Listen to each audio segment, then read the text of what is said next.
তৈরি করতে হচ্ছে। খাবারের স্বাদ বাড়ানোর ক্ষেত্রে আগুনের ব্যবহার না বললেই নয়। তবে আপনি কি জানেন, একমাত্র পৃথিবীতেই আগুন রয়েছে? পৃথিবী ছাড়া মহাবিশ্বের অন্য কোনো স্থানে যেমন এখন পর্যন্ত প্রাণের সন্ধান পাওয়া যায়নি, ঠিক তেমনি আগুনের সন্ধানও পাওয়া যায়নি। আবার পৃথিবীতেই এমন আগুন রয়েছে যা দেখা যায় না, অর্থাৎ ইনভিজিবল ফায়ার। এখন প্রশ্ন হচ্ছে, আগুন কি? কেন একমাত্র পৃথিবীতে আগুন রয়েছে?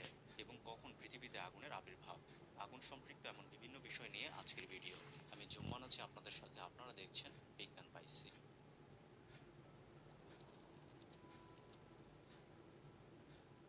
কোনো কিছু পোড়ানোর সময় হলুদ কিংবা লাল রঙের যে শিখা তৈরি হয়, একেই মূলত আমরা আগুন বলে থাকি। যে কোনো আগুনের জন্য তিনটি উপাদানের প্রয়োজন। প্রথমত ফুয়েল বা জ্বালানি, দ্বিতীয়ত অক্সিজেন এবং তৃতীয়ত অ্যাক্টিভেশন এনার্জি বা সক্রিয়করণ শক্তি। ফুয়েল এবং অক্সিজেন একসাথে পড়লেই আগুন তৈরি হবে না। যেমন মোম এবং বায়ুমণ্ডলের অক্সিজেন একসাথে হলেই আগুন তৈরি হয় না। মোম এবং অক্সিজেন থেকে আগুন পেতে প্রাথমিকভাবে বাইরে থেকে কিছুটা এনার্জি বা আগুন দিতে হয়। এখন এই যে বাইরে থেকে এনার্জি দেওয়া হলো, একেই বলা হচ্ছে অ্যাক্টিভেশন এনার্জি। এখন প্রশ্ন হচ্ছে, অ্যাক্টিভেশন এনার্জি কেন প্রয়োজন? এটা বুঝতে হলে আমাদেরকে আগুনের ক্ষেত্রে কি ঘটে সেটা বুঝতে হবে।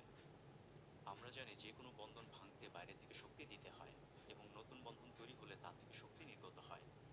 এখন ফুয়েল এবং অক্সিজেন পরস্পরের সাথে বিক্রিয়া করতে বা এদের বন্ধন ভাঙতে বাইরে থেকে শক্তি দেওয়ার প্রয়োজন, এবং সেই শক্তি বাইরে থেকে সরবরাহ করলে ফুয়েল এবং অক্সিজেনের বন্ধন ভেঙে গিয়ে নতুন বন্ধন তৈরি হয়, অর্থাৎ কার্বন ডাই অক্সাইড এবং পানি তৈরি হয়।